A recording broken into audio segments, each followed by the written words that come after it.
Assalamualaikum warahmatullahi wabarakatuh. Pak Ustadz, kami ingin sharing tentang perkembangan situasi politik dan pembangunan yang ada di Cilegon. Waalaikumsalam warahmatullahi wabarakatuh. Sebagaimana kita sama-sama ketahui dan kita pahami dan harus kita yakini bahwa Cilegon adalah betul-betul rumah kita, rumah tempat tinggal, rumah tempat hidup, mencari kehidupan, kenyamanan. Maka tentunya kita harus bertanggung jawab dengan keberadaan Cilegon dengan segala aktivitas yang ada di dalamnya. Terkait dengan pertanyaan saudara tentang masalah perpolitikan ya, setelah adanya pergantian kepemimpinan di Cilegon ini tentunya akan jauh berbeda,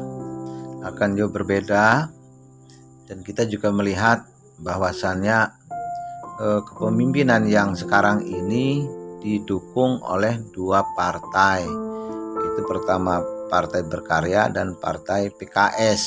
Ini dua partai ini artinya harus dapat melanjutkan tentang apa yang telah dicanangkan oleh pemerintah atau pengambil kebijakan atau pemimpin yang lalu ya. Situasi masyarakat Cilegon sebetulnya kondusif ya, hanya saja ada yang perlu diperhatikan ya, ada yang perlu diperhatikan dengan satu kebijakan bahwa Cilegon ini sudah menggembar-gemborkan dengan istilah mandiri ya, Cilegon mandiri. Di samping itu juga Cilegon, kita sudah tahu bahwa Cilegon itu kota industri, kota pabrik, kota investasi yang berdatangan dari berbagai macam negara, dan banyak pabrik juga yang sudah berdiri di sini ya. Nah, pabrik-pabrik itu tentunya ingin aman dan nyaman. Nah, masyarakat juga tentunya ingin sejahtera. Bagaimana mempertemukan antara ingin nyaman dan ingin sejahtera? Apa keinginan industri dan apa pula keinginan dari warga Cilegon? Itu tentunya kita dengan kemandiriannya itu, kita tahu bahwa Cilegon ini adalah berangkat dari Kodanaan, berangkat dari Kabupaten Serang, berangkat dari Kersidenan Banten, berangkat dari Jawa Barat. Kemudian pada tahun 2000 kalau tidak salah itu Cilegon berubah menjadi kota, Banten menjadi provinsi. Ini ada hal yang perlu diselesaikan sebetulnya pada waktu itu, peralihan yang harus diambil oleh pemerintah Cilegon dan pemerintah Banten terkait dengan masalah kebijakan-kebijakan, terkait dengan juga aset-aset yang dimiliki oleh pemerintah Jawa Barat pada waktu itu dan yang dikelola oleh pemerintah Kabupaten Serang sebelum menjadi kota Cilegon dan sebelum juga menjadi provinsi Banten. Ini harus selesaikan dulu, harus selesaikan bahwa pemerintahan Cilegon sudah berdiri, pemerintahan provinsi Banten juga sudah berdiri itu. Nah, kita dengan telah dikeluarkannya undang-undang otonomi daerah, nah ini ada kesempatan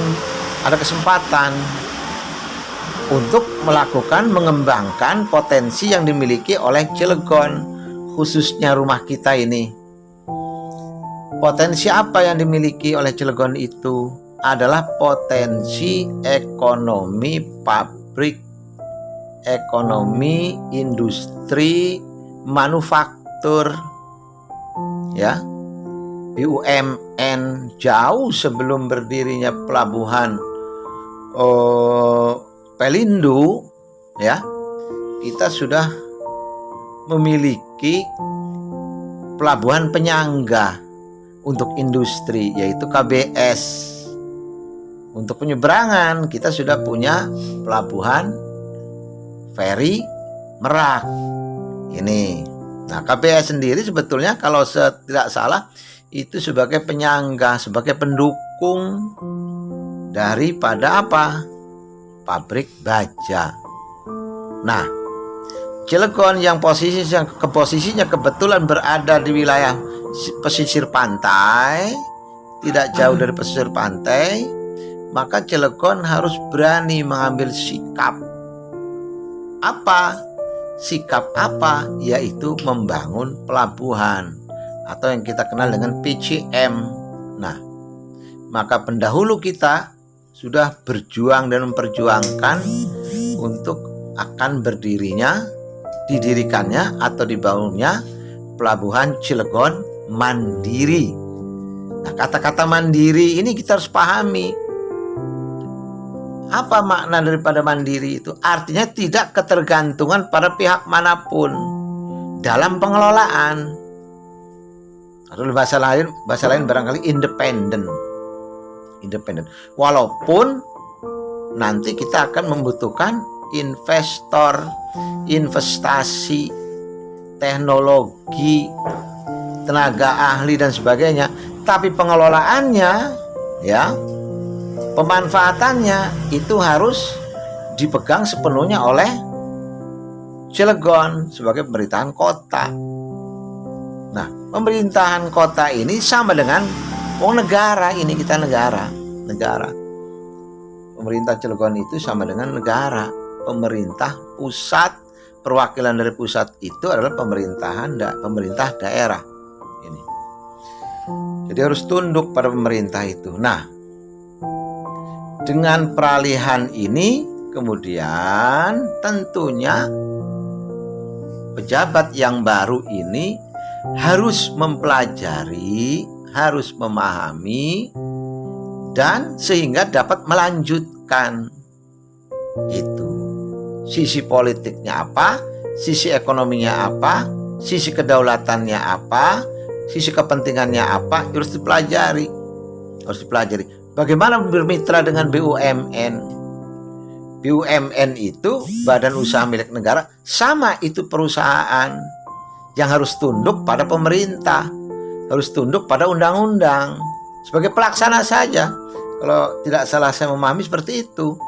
Tidak bisa itu perusahaan mengambil kebijakan tanpa konsultasi dengan pemerintah. Pemerintah mana? Pemerintah pusat. Pemerintah mana? Pemerintah daerah tingkat 1. Pemerintah mana? Pemerintah tingkat 2. Tingkat kecamatan, tingkat kelurahan, tingkat RW, tingkat RT. Sama itu adalah bagian daripada pemerintah yang harus kita taati, harus kita ikuti. Itu. Nah, ini ketika kita tidak melakukan itu, mengambil kebijakan tanpa konsultasi, ini akan jadi masalah di kemudian hari. Akan terjadi masalah di kemudian hari. Ini harus kita hindari. Itu, ya. Oh ya Pak Ustadz, saya mau bertanya masih seputar yang berhubungan dengan pertanyaan yang pertama. Bagaimana langkah yang tepat menurut Pak Ustadz? Nah, tentunya langkah yang harus diambil oleh pemerintah sebagai pelaksana undang-undang, pelaksana amanat undang-undang dasar, pelaksana amanat dasar negara. Dalam hal ini kita harus jeli. Bahwa dunia industri, dunia kepabeanan, dunia perdagangan itu membutuhkan SDM yang mumpuni. Nah, ketika bicara SDM itu pemerintah daerah, pemerintah kota Cilegon, rumah kita ini harus membangun kebutuhan-kebutuhan sarana prasarana, praktekum, alat-alat yang dibutuhkan oleh dunia pendidikan, baik itu pendidikan kejuruan khususnya ataupun pendidikan umum. Termasuk di dalamnya adalah dunia pendidikan keagamaan atau pesantren. Ini harus ada penambahan materi yang menjurus pada satu bidang keahlian, membangun, menggali minat dan bakat dari para pelajar generasi yang nanti pada saatnya mereka akan berperan di dalam dunia kewirausahaan, dalam dunia industri, dalam dunia politik, dalam dunia perdagangan, dalam dunia administrasi, hukum dan sebagainya.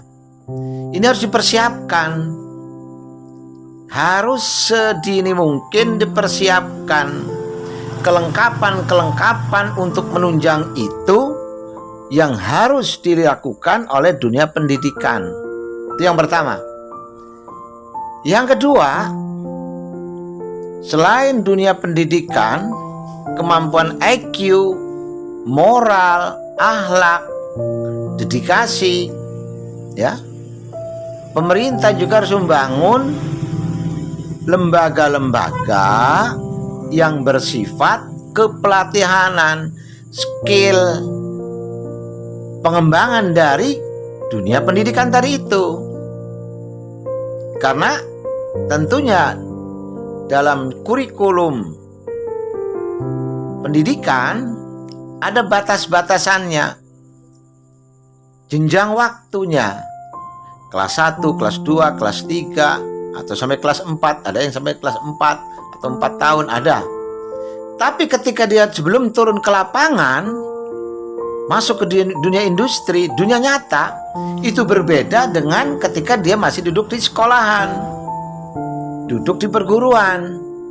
Maka dibutuhkan dibangunkan sejenis BLK, Balai Latihan Kerja, atau LPK, Lembaga Pelatihan Kerja. Itu seperti apa? Mungkin akuntansi, perpajakan, laporan keuangan, ya kan? Komputerisasi, jaringan, ya. Terus keahlian-keahlian lain. Seperti apa? Mengoperasikan komputer, mengoperasikan alat-alat industri, mesin-mesin industri, kimia. Terus apa? Kelistrikan, ya, kepabeanan, ini, forklift dan lain sebagainya. Ini tidak bisa diselesaikan di dalam dunia pendidikan itu saja, di persekolahan atau di perguruan, tidak. Tapi harus ditunjang oleh dunia kepelatihanan kerja atau BLK atau LPK itu. Dan LPK dan dunia pendidikan itu harus bekerja sama dengan dunia industri. Apa sih kebutuhan industri itu? Harus match itu.